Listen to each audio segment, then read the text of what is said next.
ব্যক্তি আল্লাহর সন্তুষ্টির জন্যে গরমের সময় সওম রাখবে, গ্রীষ্মকালে সওম রাখবে, পিপাসার্থ থাকবে, আল্লাহ রাব্বুল আলামিন কিয়ামতের দিন, তৃষ্ণার দিন তাকে পানি পান করাবেন ইনশাআল্লাহ তাআলা। এরপর একটা হাদিস আছে যেটা হচ্ছে জান্নাতের দরজার ওয়াদা। রাসূলুল্লাহ সাল্লাল্লাহু আলাইহি ওয়াসাল্লাম ইরশাদ করেছেন, জান্নাতে একটা স্পেশাল দরজা আছে, যার নাম রাইয়ান। কিয়ামতের দিন শুধুমাত্র এই দরজা দিয়ে রোজাদারদেরকেই প্রবেশ করানো হবে। যখন তারা প্রবেশ করবে, এই দরজা বন্ধ করে দেওয়া হবে, তাদের পরবর্তীতে এই দরজা দিয়ে কেউ প্রবেশ করতে পারবে না। হাদিসটা সহিহ বুখারীর মধ্যে এসেছে, মুসলিমে এসেছে 1152 নম্বর হাদিস। আরও কিছু হাদিস আমরা পড়ে সামনে যাচ্ছি। নবী করিম সাল্লাল্লাহু আলাইহি ওয়াসাল্লাম ইরশাদ করেছেন যে সওম এবং কোরআন, আমি আবারও বলছি, রমাদান মাসে কোরআন নাজিল হয়েছে। আর এই হাদিসেও এসেছে সওম এবং কোরআন কিয়ামতের দিন বান্দার পক্ষে সুপারিশ করবে। সওম বলবে, ইয়া রব, হে আমার রব, আমি তাকে খাবার এবং যৌন প্রবৃত্তি থেকে বিরত রেখেছিলাম, অতএব তার ব্যাপারে আমার সুপারিশ কবুল করুন। কোরআন বলবে, হে আল্লাহ, আমি তাকে রাতের বেলা ঘুম থেকে বিরত রেখেছি, সে রাত জেগে আমাকে তেলাওয়াত করেছে, মানে কিয়ামুল লাইল এবং তাহাজ্জুদ এবং তারাবির সালাতে তেলাওয়াত করেছে, হে আল্লাহ, আপনি তার পক্ষে আমার সুপারিশ কবুল করুন। রাসূলুল্লাহ সাল্লাল্লাহু আলাইহি সাল্লাম বলছেন, তাদের উভয়ের সুপারিশই কবুল করা হবে ইনশাআল্লাহ তাআলা। হাদিসটা মুস্তাদরাক হাকিমে এসেছে 2080 নম্বর হাদিস। আরেকটা বিখ্যাত হাদিস যেটা আপনারা সবাই জানেন, যে মান সামা রমাদান ঈমানান ওয়া ইহতিসাবান গুফিরা লাহু মা তাকদ্দামা মিন যামবিহি, যে ব্যক্তি ঈমানের সাথে সওয়াবের আশায় রমাদান মাসের সবগুলো সওম রাখবে, ঈমানের সাথে সওয়াবের আশায় রমাদান মাসের সবগুলো সওম রাখবে, রাসূল সাল্লাল্লাহু আলাইহি ওয়াসাল্লাম বলেছেন, গুফিরা লাহু মা তাকদ্দামা মিন যামবিহি, তার পূর্বের জীবনের সমস্ত গুনাহ আল্লাহ পাক মাফ করে দিবেন ইনশাআল্লাহ। অন্য হাদিসে এসেছে, যে ব্যক্তি রমাদান মাসের সওম রাখবে দিনের বেলা এবং রাতের বেলা কিয়ামুল লাইল করবে বা তারাবির নামাজ পড়বে বা তাহাজ্জুদ আদায় করবে, গুফিরা লাহু মা তাকদ্দামা মিন যামবিহি, তার পূর্বের সমস্ত গুনাহ আল্লাহ পাক মাফ করে দিবেন। রোজাদারের আনন্দের মুহূর্ত সম্পর্কে হাদিস এসেছে, যে আবু হুরায়রা রাদিয়াল্লাহু আনহু থেকে বর্ণিত আছে, নবী করিম সাল্লাল্লাহু আলাইহি ওয়াসাল্লাম বলেছেন যে রোজাদারের জন্য দুটা আনন্দের মুহূর্ত আছে, যখন সে আনন্দিত হবে। তার প্রথমটা হচ্ছে যখন সে ইফতার করে, এবং দ্বিতীয়টা হচ্ছে যখন সে তার রবের সাথে সাক্ষাৎ করবে, মিলিত হবে। এই দুটো সময় আল্লাহ রাব্বুল আলামিন তাকে আনন্দিত করে দিবেন ইনশাআল্লাহ তাআলা। অন্য বর্ণনা এসেছে যে যখন সে আল্লাহর সাথে মিলিত হবে বা আল্লাহর সাথে সাক্ষাৎ করবে কিয়ামতের দিন, আল্লাহ পাক তাকে এত পুরস্কার দিবেন যাতে সে আনন্দিত হয়ে যাবে ইনশাআল্লাহ আযজা ওয়া জাল্লা। হাদিসটা বুখারীতে এসেছে 1904 নম্বর হাদিসে। আরেকটা হাদিস কোট করেছি আমি, সেটা হচ্ছে হযরত আব্দুল্লাহ বিন আমর রাদিয়াল্লাহু আনহু থেকে বর্ণিত আছে, রাসূলুল্লাহ সাল্লাল্লাহু আলাইহি ওয়াসাল্লাম ইরশাদ করেছেন যে ইফতার করার সময়, যখন সায়েম ব্যক্তি ইফতার করবে, ইফতার করার সময় সে যেন দোয়া করে, ইফতার করার সময় সে যেন দোয়া করে, কারণ তখনকার দোয়া ফেরত দেওয়া হয় না, অর্থাৎ দোয়া কবুল হবে রোজাদারের ইনশাআল্লাহ আযজা ওয়া জাল্লা। আর এই হাদিসটা আমি এবারই প্রথম পেয়েছি, আগে আমি এই টপিক নিয়ে কথা বলার সময় হাদিসটা কোট করিনি কখনো। আমার কাছে মনে হলো যে হাদিসটা শেয়ার করা দরকার। হাদিসটা এসেছে মুসনাদ আহমদের মধ্যে 23070 নম্বর হাদিস, যে হযরত আব্দুল্লাহ ইবনে আব্বাস রাদিয়াল্লাহু আনহু থেকে বর্ণিত আছে, রাসূলুল্লাহ সাল্লাল্লাহু আলাইহি ওয়াসাল্লাম ইরশাদ করেছেন যে মাসের 3টা সওম, এক মাসের 3টা সওম আমরা যেটা রাখি, মাসিক 3টা সওম আইয়ামে বীজের, এবং বছরের এক মাসের সওম অর্থাৎ রমাদান মাসের সওম, এই দুটো কাজ মানুষের অন্তরের রোগ, মনের যে রোগগুলো আছে, স্পেশালি এখানে লেখা আছে মনের রোগের মধ্যে স্পেশালি হিংসা বিদ্বেষ দূর করে দেয়, যেটা এখনকার জেনারেশনের জন্য খুব বেশি ইম্পর্টেন্ট। কারণ আমরা এই বিষয়টাই দেখি, শয়তান যেন হিংসা বিদ্বেষ মুসলিমদের কাছেই বিক্রি করেছে, ব্যাপারটা এখন এমনটাই দেখা যাচ্ছে। আল্লাহ পাক আমাদেরকে বোঝার তৌফিক দান করুন, আমিন। এবং সবশেষে আবু উমামা রাদিয়াল্লাহু আনহু থেকে বর্ণিত আছে যে তিনি বলছেন যে আমি রাসূল সাল্লাল্লাহু আলাইহি ওয়াসাল্লামকে গিয়ে বললাম যে ইয়া রাসূলুল্লাহ সাল্লাল্লাহু আলাইহি ওয়াসাল্লাম, আমাকে এমন একটা কাজের কথা বলে দিন যেই কাজটা করলে আমি নাজাত পেয়ে যাবো বা আমি জান্নাতে চলে যাবো ইনশাআল্লাহ, আমি পুরস্কার পাবো ইনশাআল্লাহ, জাহান্নাম থেকে বাঁচবো। নবী করিম সাল্লাল্লাহু আলাইহি ওয়াসাল্লাম বললেন, তুমি সওম রাখো, কেননা এর চেয়ে তুলনীয় কোনো আমল নেই। তিনি বলছেন, আমি আবারও জিজ্ঞাসা করলাম, আর কি করবো ইয়া রাসূলুল্লাহ? তিনি বললেন, তুমি সওম রাখো, এর সমতুল্য কিছু নেই। তিনি বলছেন, আমি আবারও বললাম ইয়া রাসূলুল্লাহ, এরপর আমি কি করব? তিনি বলছেন, তুমি সওম রাখো, এর সমতুল্য কোনো আমল নেই। আল্লাহ পাক আমাদেরকে হাদিসগুলো বোঝার তৌফিক দান করুন, আমিন। এই হাদিসগুলো আপনারা আগেও শুনেছেন, তবে আমি ফজিলত থেকে শুরু করলাম এই কারণে যে আমরা এগুলোর সামারি যদি মাথায় নেই, তাহলে বিষয়টা এমন দাঁড়াচ্ছে যে রমাদান মাস কোরআন নাজিলের মাস, যে মাসটা মুসলিমদেরকে তাকওয়া দিবে, শক্তি দিবে, ঈমানের শক্তি, যার ফলশ্রুতিতে মুসলিমরা ইনশাআল্লাহ আল্লাহ পাকের জমিনে আল্লাহ পাকের দিনটা প্রতিষ্ঠা করতে পারবে, নিজের ব্যক্তি জীবনে পারবে, পরিবারে পারবে, আস্তে আস্তে সমাজে আল্লাহ পাক সামর্থ্য দিলে আরও বড় পরিসরে। এর জন্য যে তাকওয়ার দরকার, যে শক্তির দরকার এবং যে কিতাবের দরকার, তিনটা বিষয় রমাদান মাসের সাথে সম্পৃক্ত। এর ফজিলত সম্পর্কে আমরা জানলাম যে আমরা যদি আল্লাহর সন্তুষ্টির জন্য এই পুরো মাস সওম রাখি ঈমানের সাথে, আল্লাহ পাক পূর্বের সমস্ত গুনাহ মাফ করে দিবেন। আমরা জানলাম রোজাদারের মুখের গন্ধ আল্লাহর কাছে মিশক আম্বরের চেয়ে বেশি প্রিয়। আমরা জেনেছি এই মাসে কোরআন নাজিল হয়েছে। আমরা জেনেছি রোজাদারদেরকে রাইয়ান নামক দরজায় প্রবেশ করানো হবে। নবী করিম সাল্লাল্লাহু আলাইহি ওয়াসাল্লাম স্পেশালি নসিহত করছেন তুমি সওম রাখো, এর চেয়ে সমতুল্য কোনো আমল নেই। এটা আমাদের হিংসা বিদ্বেষও দূর করবে। এরকম অসীম ফজিলতপূর্ণ এই মাসে কিভাবে আমরা এটাকে ইফেক্টিভ রমাদান হিসেবে কাটাতে পারি, এটাই চ্যালেঞ্জ। এবং আমার টপিকটা এটাই। আমি এতক্ষণ যে কথাগুলো বলেছি এগুলো শুধু ভূমিকা। আমি মূল জায়গায় এখন যাচ্ছি যে কিভাবে আপনি এবং আমি রমাদান মাসের এই পুরো সময়টাকে ইফেক্টিভলি কাজে লাগাতে পারবো, যাতে করে এই উদ্দেশ্যগুলো অ্যাচিভ করা যায়। উদ্দেশ্যগুলো মাথায় রাখবো। ওই ব্যক্তি হতভাগা যে ব্যক্তি রমাদান মাসকে পেয়েছে কিন্তু গুনাহ মাফ করাতে পারে না, এই হাদিসটা মাথায় রাখবো। আর ফজিলতের হাদিসগুলো মাথায় রাখবো। কিয়ামুল লাইলের ফজিলত, রমাদানের সওম রাখার ফজিলত, রাইয়ান নামক দরজা, জান্নাতের উঁচু মাকাম, আল্লাহর কাছে সুপারিশ করা, এগুলো মাথায় রাখছি। মূল উদ্দেশ্য হচ্ছে ইফেক্টিভলি রমাদানকে কাটানো, যাতে করে তাকওয়া অবলম্বন করা যায়, তাকওয়া অর্জন করা যায়। অনেকেই শুনেছি তাকওয়া আল্লাহ ভীতি, আল্লাহর নিষেধকৃত বস্তুগুলো থেকে দূরে থাকা, কিন্তু অর্জন করার মাধ্যমগুলো কি, কোন কোন কাজগুলোর মধ্য দিয়ে অর্জন করা যায়, এটা কিন্তু আমরা খুব একটা আলোচনা করি না। আমরা ইফেক্টিভ রমাদানের প্রথম যে কাজটার কথা লিখেছি, আমি নোট করেছি এখানে মোটামুটিভাবে 20টার কথা। আমি স্টার্ট করছি এখান থেকে। ইফেক্টিভ রমাদান শুরু হবে কিন্তু আমাদের আজকে মানে সন্ধ্যার পর থেকে আর কি। আমরা নিশ্চয়ই পশ্চিমা সংস্কৃতির মতো রাত 12টার সময় রাত দিন কাটাই না। আমরা জানি আমাদের রাত এবং দিন শুরু হয় সূর্য ওঠা এবং ডোবার সাথে সম্পৃক্ত। সূর্য ডুবে গেলেই আমরা এখন রমাদানে প্রবেশ করছি। আমরা দোয়া করি আল্লাহর কাছে, আল্লাহ পাক যেন আমাদেরকে সুস্থ শরীরে রমাদানের সমস্ত সওমগুলো রাখার তৌফিক দান করেন এবং রমাদান মাসটাকে ইফেক্টিভলি কাটানোর তৌফিক দান করেন। আমরা আমাদের চেষ্টাগুলো অব্যাহত রাখবো, বাকিটা আল্লাহ রাব্বুল আলামিন কবুল করার মালিক। আল্লাহ পাক চাইলে অল্প আমলেই নাজাত হয়ে যাবে ইনশাআল্লাহ আযজা ওয়া জাল। শুরুটা হবে মূলত তারাবি দিয়ে। আসলে আজকে আমরা তারাবি দিয়ে শুরু করছি। প্রথম যে কাজটা আমরা শুরু করছি রমাদান মাসে, সেটা তারাবি কেন্দ্রিক। তো আমরা সবাই চেষ্টা করব প্রথমত যে তারাবির সালাত জামাতের সাথে পড়ার জন্য, এবং তারাবির সালাতটাকে বর্তমান প্রচলিত 3G 4G সালাতের মতো না করা, এবং সালাতের মধ্যে সৌন্দর্য নিয়ে আসা। আমরা যেটা করি রমাদান মাসে, ফেসবুক, ইউটিউবিং বা লেকচারগুলো সবখানে একটা বিষয় কমন উঠে আসে, সেটা 4 টাকা 20 টাকা, যেটা নিয়ে আমি কোনো কথা কখনোই বলবো না ইনশাল্লাহ। অ্যাটলিস্ট আমার পক্ষ থেকে এরকম কোনো কথা আপনারা শুনবেন না। আমরা এখানে একটা শব্দ ব্যবহার করতে চাই, সেটা হচ্ছে নামাজের কোয়ালিটি। আপনি 8 টাকা দিয়ে পড়েন আর 20 টাকা দিয়ে পড়েন, আমি বলবো যে নামাজের কোয়ালিটিটা কেমন হয়েছে। কোয়ান্টিটি নিয়ে আমার কোনো মাথা ব্যথা নাই। নবী করিম সাল্লাল্লাহু আলাইহি ওয়াসাল্লামের যে 8 রাকাতের হাদিসটা আনা হয়েছে, 8 রাকাত বা 11 রাকাতের হাদিসটা সহিহ বুখারী থেকে আয়েশা রাদিয়াল্লাহু আনহার উদ্ধৃতি দিয়ে, সেই নামাজের সৌন্দর্য সম্পর্কেও কিন্তু কথা এসেছে। আয়েশা রাদিয়াল্লাহু আনহা বলেছেন, তুমি আমাকে সেই নামাজের সৌন্দর্য সম্পর্কে জিজ্ঞেস করো না। হাদিসের কথাটা কিন্তু এমন ছিল, তুমি আমাকে, রাবিকে আয়েশা রাদিয়াল্লাহু আনহা বলছেন, তুমি আমাকে এই নামাজের সৌন্দর্য সম্পর্কে জিজ্ঞেস করো না। তিনি কিয়াম করলেন, প্রথম রাকাতেই 1 পারা 2 পারা 2.5 পারা কোরআন পড়ে ফেললেন, এবং রুকু করলেন। রুকুতে ততক্ষণ থাকলেন যতক্ষণ তিনি কিয়ামে ছিলেন। রুকু থেকে উঠে ততক্ষণ দাঁড়িয়ে থাকলেন যতক্ষণ রুকুতে ছিলেন। সিজদায় গিয়ে ততক্ষণ থাকলেন যতক্ষণ তিনি দাঁড়িয়েছিলেন। তার পা ফুলে যেত। আমরা রাকাত সংখ্যা নিয়ে ঝগড়া করি, কিন্তু তিনি অল্প রাকাত নামাজের যে দলিল, সেখান থেকে আমরা কোয়ালিটি নিয়ে কথা বলি না। আদৌ কি আমরা এভাবে 8 রাকাত নামাজ পড়ছি যেভাবে রাসূলুল্লাহ সাল্লাল্লাহু আলাইহি ওয়াসাল্লাম পড়েছেন? তো রাকাত সংখ্যাটা বড় কথা নয়, বড় কথাটা হচ্ছে যে আমাদের নামাজের কোয়ালিটিটা কতটুকু হচ্ছে, নামাজের ধীর স্থিরতা কতটুকু হচ্ছে, কতটুকু কোরআন তেলাওয়াত করছে, রুকু সিজদা কত লম্বা করছে। আমি জানি এখানে আমরা তার মতো করে করতে পারবো না, এটা আমি জানি, কিন্তু কিছু পরিবর্তন আমরা আনতে পারি। আমি প্র্যাকটিক্যাল সে কথাগুলো বলবো ইনশাআল্লাহ। যেমন নর্মালি আমরা নামাজ দাঁড়িয়ে হয়তো সূরা ফাতিহা পড়ি, সূরা ফাতিহা পড়ার পরে আমরা একটা সূরা মিলিয়ে পড়ি। আমরা রমাদান মাসের সওমে একটা সূরার জায়গায় আরও কয়েকটা সূরা মিলিয়ে পড়তে পারি। আপনার কিয়ামটা কিন্তু লম্বা হবে। হয়তো আপনি হাফেজ নন, কিন্তু আপনি চাইলে কিন্তু কয়েকটা ছোট ছোট সূরা একসাথে পড়তে পারেন, যাতে করে আপনার টাইমটা কিন্তু লম্বা হচ্ছে, আপনার কিয়ামটা লম্বা হচ্ছে। এবার আপনি রুকু করছেন, রুকুতে গিয়ে আমরা সাধারণত একটা তাসবিহ পড়ে ফেলি, সুবহান রাব্বিয়াল আযীম, সবাই এটাই পড়ি, ম্যাক্সিমাম মানুষ 3 বার পড়ে আমার জানা মতে।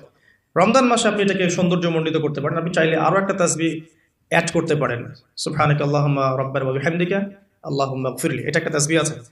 অথবা সুবহুন কুদ্দুসুন রব্বুল মালাইকাতি ওয়ার রূহ, এটা অ্যাড করতে পারেন। আপনি কিন্তু আরও এক্সট্রা 2টা তাসবিহ অ্যাড করলেন, আপনার রুকুটা লম্বা হলো, নামাজটার মতো সৌন্দর্য বাড়লো। আমরা উঠে দাঁড়িয়ে অনেক সময় সামি আল্লাহু লিমান হামিদা বলেই আমরা চলে যাই সিজদায়। আমরা কিন্তু ওখানে রব্বানা ওয়া লাকাল হামদের পরেও হামদান কাসীরান তাইয়িবান মুবারাকান ফীহি বলতে পারি, সময়টা বাড়লো, রুকুটার সৌন্দর্য বাড়লো। সিজদায় গিয়ে আমরা যা করি সুবহান রাব্বিয়াল আ'লা 3 বার বলি, উঠে চলে আসে। অনেকে হয়তো 3 বারের জায়গায় 5 বার, 7 বার, 10 বার অনেকে এভাবে বলি।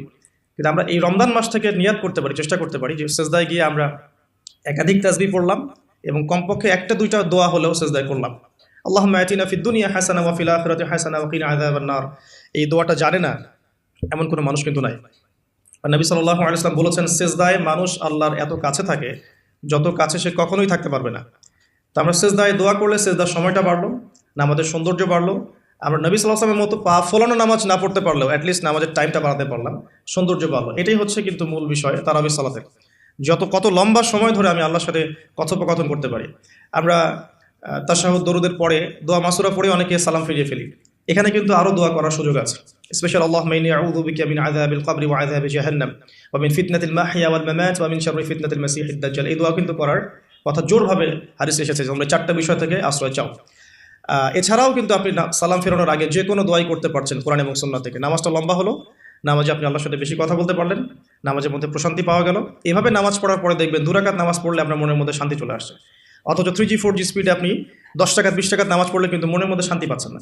মূল বিষয়টা কিন্তু এই জায়গায়। তো প্রথমে স্টার্টটা হবে আমাদের তারাবি থেকে আজকে। আর তারাবির সালাত যে ইমাম পড়াবেন, আমি অবশ্যই রিকোয়েস্ট করবো তিনি যেন খতমই পড়ান। কারণ রমজান মাসে যদি কোরআন খতম না দিই তাহলে আমরা কোন মাসে কোরআন খতম দিব? এবং খতম দিতে হবে বলেই যে খুব জোরে তেলাওয়াত করতে হবে 5G স্পিডে, যাতে কেরাত কি করা হচ্ছে ইমাম সাহেবও বুঝতে পারছেন না, মুক্তাদিও বুঝছেন না। এখানে নামাজে কোরআনের হকটা ঠিক মতো আদায় হয় না। একটু ধীর স্থিরভাবে পড়া যেতে পারে। আমরা হয়তো প্রত্যেকটা আয়াতের শেষে ওয়াকফ করতে পারছি না, যেটা নবী সাল্লাল্লাহু আলাইহি ওয়াসাল্লামের সুন্নাহ ছিল। নবী করিম সাল্লাল্লাহু আলাইহি ওয়াসাল্লাম কিন্তু প্রত্যেকটা আয়াতের শেষে ওয়াকফ করতেন, থামতেন, থেমে থেমে তিনি তেলাওয়াত করতেন। হয়তো আমরা সেটা করতে পারি না, কিন্তু আমরা চেষ্টা করতে পারি তেলাওয়াতটার টেম্পোটা যেন কমে যায়, যাতে করে 2 রাকাত নামাজ পড়তে মিনিমাম 5 থেকে 8 মিনিট সময় লাগে। এই নামাজটা পড়লে আমরা মোটামুটিভাবে কিছুটা হলেও হক আদায় করতে পারবো ইনশাআল্লাহ। আমি কিছু প্র্যাকটিক্যাল কথা বলছি, কারণ প্র্যাকটিক্যালি দেখে দেখে আমার কাছে এগুলো মনে হয়েছে, এই টিপসগুলো হয়তো এগুলো কাজে দেবে ইনশাআল্লাহ। এছাড়াও আমরা জামাতের সাথে নামাজ পড়ার পর আমরা যেটা করতে পারি সেটা হলো শেষ রাত্রে আমরা আবারও ওঠার অভ্যাস করতে পারি। আমরা যদি আর্লি ঘুমিয়ে যাই, এবং রমাদান মাসে আমাদের এটা অভ্যাস করতে হবে, আমরা যেন আর্লি ঘুমাই। আর্লি যদি ঘুমিয়ে যাই আমরা শেষ রাত্রে ইনশাআল্লাহ সাহারি করার মিনিমাম 1 ঘন্টা 1.5 ঘন্টা আগে যদি উঠতে পারি, শেষ রাতে গিয়ে আমরা আবারও কিন্তু 2-4 রাকাত 8-10 রাকাত নামাজ পড়তে পারবো ইনশাআল্লাহ, এবং পরিবারের সদস্যদেরকে ওঠাতে পারবো। আর এই সময়টা সেই সময় যে সময় আল্লাহ রাব্বুল আলামিন প্রথম আসমানে নেমে আসেন এবং বান্দার জন্য আহ্বান করতে থাকেন, কে আছো আমার কাছে কিছু চাইবে আমি তোমাকে তা দেবো, কে আছো আমাকে ডাকবে আমি তোমার ডাকে সাড়া দেবো, কে আছো আমার কাছে ইস্তেগফার করবে আমি তোমার গুনাহগুলোকে মাফ করে দেবো। তো শেষ রাত্রে দোয়া কবুল হয়। দোয়া কবুলের এই সময়টাতে আমরা যেন ঘুমিয়ে না কাটাই, মিনিমাম 1 ঘন্টা আগে আমরা ওঠার চেষ্টা করব শেষ রাত্রে। তাহলে ওই সময়টা আমরা ইনশাআল্লাহ তাআলা ইবাদতে কাটাতে পারবো। আল্লাহ পাক তৌফিক দান করুন, আমিন। তো আমরা রমাদানের স্টার্টটা করবো আজকের তারাবি থেকে, এবং আজকের রাতের আপনার শেষ রাত্রে কিছু নামাজের মধ্য দিয়ে, যেটাকে অনেকে তাহাজ্জুদ বলে থাকেন। আর এরপরে আমরা যে বিষয়গুলো দিকে ফোকাস করবো সেটা হচ্ছে সাহরি এবং ইফতার। যেহেতু আমরা শুরু করছি তারাবি দিয়ে, তারপর ঘুমাচ্ছি, ঘুম থেকে উঠে আবার তাহাজ্জুদে উঠছি, তাহাজ্জুদের নামাজ পড়ার পর আমরা কিন্তু সাহরি করবো। সাহরি আর ইফতার দুটাকে আমি একসাথে লিখেছি এই কারণে, এই দুটার মূল মেসেজ একটাই। রমজান মাসে আমাদেরকে নিয়াত করতে হবে এবং চেষ্টা করতে হবে সাহরি এবং ইফতারে যেন খুব বেশি না খাই। প্রথম কথা হচ্ছে এটা, সাহরি এবং ইফতারে এত বেশি খাওয়া যাবে না যেটা আপনার সওমের আধ্যাত্মিকত্ব নষ্ট করে ফেলবে। সওমের যে রুহানিয়াত বা আধ্যাত্মিকত্ব আছে এটা বেশি খেলে নষ্ট হয়ে যাবে, বেশি ঘুমালে নষ্ট হয়ে যাবে, বেশি কথা বললে নষ্ট হয়ে যাবে, আড্ডা পিটালে গল্প করলে, অনলাইনে সময় অপচয় করলে বা অন্যান্য মুভিসগুলো দেখলে আপনার রমাদানের নূর কিন্তু নষ্ট হয়ে যাবে। বেশি খাওয়ার অভ্যাসটা ত্যাগ করতে হবে রমাদান মাস থেকেই। আমরা কিছু কিছু বিধান দেখেছি যেটা কোরআন এবং হাদিসে আছে, বাস্তবিক খুব একটা আমল আসলে নাই। তার মধ্যে অন্যতম একটা হচ্ছে খাওয়ার সুন্নত। খাওয়ার সুন্নত আমাদের সবার মধ্যে খুব একটা নাই, থাকলে আমাদের ফিটনেসগুলো এমন হতো না আসলে। খেয়াল করে দেখবেন এই 8 তালে উঠতে কিন্তু অনেকে হাঁপাই গেছেন। তো এই ফিটনেসগুলো কিন্তু আমাদের ক্ষতি করছে, আমরা বুঝতে পারছি না।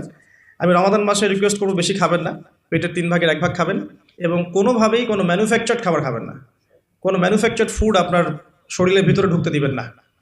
ম্যানুফ্যাকচার্ড বলতে বোঝাচ্ছি মানুষ যেগুলোকে প্রডিউস করে মার্কেটিং করছে, যেগুলোর মধ্যে সাইড ইফেক্ট আছে এবং যেগুলোর মধ্যে মানে পুষ্টি উপাদান কম। বাসায় হোমমেড ফুড খাবেন। অনেক সময় দেখা যায় সাহারি এবং ইফতারে আমরা এত বেশি ভোজন রসিক হয়ে পড়ি যে আমরা তারাবির নামাজ ঠিক মতো পড়তে পারি না, অসুস্থ হয়ে যাই, পেট খারাপ হয়ে যায়। এই জন্য বাসার নর্মাল কমন খাবারগুলো খাবেন, এবং এই সিজনে বেশি বেশি মানে জুসি জিনিসগুলো খাওয়ার চেষ্টা করতে হবে স্পেশালি। তাহলে আমরা ফিজিক্যালি ফিট থাকবো ইনশাআল্লাহ। আর শরীর সুস্থ রাখতে হবে এই কারণে যাতে করে আমরা আল্লাহর ইবাদত বেশি বেশি করতে পারি। তো আল্লাহ পাক আমাদের সবাইকে খাবার নিয়ন্ত্রণ করার তৌফিক দান করুন। আর যে ব্যক্তি খাবারকে নিয়ন্ত্রণ করতে পারে না সে কিন্তু প্রবৃত্তিকে নিয়ন্ত্রণ করতে পারবে না। একজনের সামনে অনেকগুলো খাবার এনে দেন, তার খাওয়ার স্টাইলটা দেখে আপনি গেস করতে পারবেন তার ভিতরে প্রবৃত্তি নিয়ন্ত্রণের ক্ষমতা কতটুকু। তার খাবারের স্টাইলটা দেখবেন কীভাবে সে খাচ্ছে, সে কি গোগ্রাসে খাচ্ছে নাকি রিল্যাক্সে খাচ্ছে, খাবার দেখে কি তার মধ্যে মানে লোলুপতা প্রকাশ পাচ্ছে, তাহলে বুঝবেন সে ব্যক্তি প্রবৃত্তিকে নিয়ন্ত্রণ করতে পারবে না। এই বিষয়টা খেয়াল রাখবেন। আমরা খাবার যত বেশি প্রডিউস করব তত বেশি আমাদের মা বোনদেরকে রান্নাঘরে থাকতে হবে, এতে করে তাদেরও রোজার যে মাহাত্ম্য এবং রোজার যে রুহানিয়াত তারাও হারাবে, সময়ের অপচয় হবে, তাদের প্রতি ওয়ান কাইন্ড অফ জুলুম করা হবে। যদি 2-3টা আইটেমে আমার খাবার হয়ে যায়, 10টা আইটেম করার কোনো প্রয়োজন নাই। সো ম্যানুফ্যাকচার্ড খাবার আমরা বাদ দিব, ম্যানুফ্যাকচার্ড ড্রিঙ্কস বাদ দিব এবং হোমমেড খাবারগুলো থেকে অভ্যস্ত হবে ইনশাআল্লাহ। আল্লাহ পাক তৌফিক দান করুন, আমিন। এবং রমাদান মাসে আমরা যেগুলো করার নিয়াত করছি এগুলোকে সারা বছর কিন্তু ধরে রাখতে হবে আর কি। আল্লাহ রাব্বুল আলামিন আমাদেরকে তৌফিক এনায়েত করুন, আমিন। তো তারাবি, তাহাজ্জুদ এবং খাবারের পরে ইফতারের কথাটা একটু অ্যাড করে দিই। ইফতারে এত বেশি খাবেন না যাতে করে তারাবির নামাজটা আপনি পড়তে না পারেন। ইফতারে নবী সাল্লাল্লাহু আলাইহি ওয়াসাল্লাম যে খাবারগুলো খেতেন সেই সুন্নাহ সম্মত খাবারগুলো খাওয়ার চেষ্টা করবেন ইনশাআল্লাহ। আল্লাহ পাক তৌফিক দান করুন। এরপরে আমি যে কয়েকটা পয়েন্টস লিখেছি তার মধ্যে একটা হচ্ছে যে রমাদান মাসে সম রাখা অবস্থায় প্রথম কাজ আমাদের 5 ওয়াক্ত সালাত জামাতে পড়া। সারা বছর কি করেছি, তো এই রমাদান মাস থেকে নিয়াত করতে হবে যে 5 ওয়াক্ত সালাত যেন জামাত না ছুটে যায়। এটা যারা লোকাল তাদের জন্য খুব প্রযোজ্য, যারা মুসাফির তাদের হয়তো ছুটতে পারে। যদি ছুটেও যায় একা একা পড়ে ফেলতে হবে, যদি সম্ভব হয় বাসায় জামাত করা যেতে পারে যদি ছুটে যায়। রমজান মাসে 5 ওয়াক্ত সালাত জামাতে পড়লে অন্যান্য মাসের যে নেকি তার চেয়ে মিনিমাম 70 গুণ নেকি বেশি হবে ইনশাআল্লাহ। আর জামাত একটা ঐক্য দেয়, একটা পরিচিতি হয়, হৃদ্যতা ভালোবাসা বাড়ায়। একটা মুসলিম কমিউনিটির মধ্যে জামায়াতের গুরুত্ব অনেক বেশি, জামাতের সাথে নামাজ এই বিষয়টার গুরুত্ব অনেক বেশি। আমরা রমজান মাসে অ্যাটলিস্ট এই মাসে অভ্যস্ত হই যাতে করে আমাদের রমাদানের 5 ওয়াক্ত সালাত জামাতটা ছুটে না যায়। আল্লাহ পাক তৌফিক দান করুন, আমিন। স্পেশালি ফজরের সালাত এবং এশার সালাত এই দুটো জামাত যেন কোনোভাবেই না ছুটে যায়। আল্লাহ পাক আমাদেরকে তৌফিক এনায়েত করুন, আমিন। ফরজগুলো আদায়ের পাশাপাশি এরপর আমি নোট করেছি রমাদান মাসে ডেইলি 12 রাকাত সুন্নাহ আদায় করার চেষ্টা করা উচিত। আমরা অনেক সময় দেখা যায় ফরজ নামাজগুলো পড়ি, সুন্নত নামাজগুলো তো অনেক সময় গাফিলতি হয়ে যায়, মিস হয়ে যায়। রমজান মাসে ফরজকে যতটা গুরুত্ব দিচ্ছি সুন্নাহকেও ততটা গুরুত্ব দেওয়া উচিত, কারণ এই মাসে একটা নফল আপনাকে সুন্নাহর নেকি দিয়ে দিবে, একটা সুন্নাহ আপনাকে ফরজের নেকি দিয়ে দিবে ইনশাআল্লাহ। তো 12 রাকাত সুন্নাহ এই কারণে বলেছি কারণ এটা সহজ সাধ্য এবং সবাই করতে পারবে ইনশাআল্লাহ। ফজরের আগের 2 রাকাত সুন্নাহ, জোহরের পূর্বে 4, পরে 2, এশার পরে 2 আর মাগরিবের পরে 2, এই যে মোট 12 রাকাত সুন্নাহ। নবী সাল্লাল্লাহু আলাইহি ওয়াসাল্লাম বলেছেন যে ব্যক্তি এই 12 রাকাত সুন্নাহ আদায় করবে প্রতিদিন তার জন্য জান্নাতে একটা করে ঘর নির্মাণ করা হবে ইনশাআল্লাহ তাআলা। তো রমাদান মাসে আমরা এই সুযোগটা নষ্ট করব না। আল্লাহ পাক আমাদেরকে তৌফিক এনায়েত করুন, আমিন। তো 5 ওয়াক্ত সালাত জামাতের সাথে 12 রাকাত সুন্নাহ। আমরা কিন্তু প্রতিটা কাজ করছি কি উদ্দেশ্যে? ওই যে শেষের অংশটুকু লাআল্লাকুম তাত্তাকুন। এই যে তারাবি, আমার এই তাহাজ্জুদ, আমার এই কম খাওয়া, আমার এই কম কথা বলা, কম মেলামেশা করা মানুষের সাথে, আমার হালাল স্ত্রীকে ছেড়ে দেয়া, খাবার পানি ছেড়ে দেয়া, 5 ওয়াক্ত নামাজ জামাতে পড়া, ডেইলি 12 রাকাত সুন্নাহ আদায় করা, এগুলোর উদ্দেশ্য কি? আমার উদ্দেশ্যটা কিন্তু ওইটা, লাআল্লাকুম তাত্তাকুন, যাতে করে আমি শক্তি অর্জন করতে পারি, যেই শক্তি দিয়ে আমি ইসলামের বিজয় অর্জন করতে পারবো। উদ্দেশ্য কিন্তু আমাদের এইটা। এগুলো জাস্ট কাজ এবং মাধ্যম। সামনে যাচ্ছি, রমাদান মাসে আমরা বেশি বেশি দোয়া করার চেষ্টা করবো ইনশাআল্লাহ। কারণ সম রেখে বেশি বেশি দোয়া করতে উৎসাহিত করা হয়েছে, কারণ 3 ব্যক্তির দোয়া ফেরত দেওয়া হয় না। একজন মুসাফির, যে ব্যক্তি সফরের মধ্যে আছে, আল্লাহর কাছে দোয়া করলেই দোয়া কবুল হবে ইনশাআল্লাহ। একজন ব্যক্তি যে পিতা বা মাতা হয়েছে তার সন্তানের জন্য দোয়া করলে দোয়া কবুল হবে ইনশাআল্লাহ। আরেকজন হচ্ছে সে ব্যক্তি যে ব্যক্তি রমাদান মাসে বা অন্য যে কোনো সময় রোজা রেখেছে, সমরত অবস্থায় তার দোয়াকে ফেরত দেওয়া হবে না। আর স্পেশালি সে যদি ইফতার করতে থাকে সেই সময়ের দোয়াকে তার ফেরত দেওয়া হবে না ইনশাআল্লাহ। তো আমরা বেশি বেশি দোয়া করবো রমাদান মাসে ইনশাআল্লাহ আযজা ওয়া জাল। আমি দোয়ার জন্য একটা বই সাজেস্ট করছি, সেটা হচ্ছে হিসনুল মুসলিম। এই বইটার মধ্যে প্রচুর দোয়া দেওয়া আছে এবং অথেন্টিক সবগুলোই মাশাআল্লাহ। শেষের দিকে কিছু ঝাড়ফুঁক অংশ আছে। কারো যদি চোখ লাগা বা বদনজর বা জিন ঘটিত সমস্যা থাকে বা তাবিজ কবজ জনিত কোনো সমস্যা থাকে, এগুলো ট্রুথ, এগুলো সত্য, এগুলো কোনো আনসাইন্টিফিক বিষয় নয়। আর কোনো কিছু আনসাইন্টিফিক হলে যে ইসলামিক হবে না এমনও নয় বিষয়টা।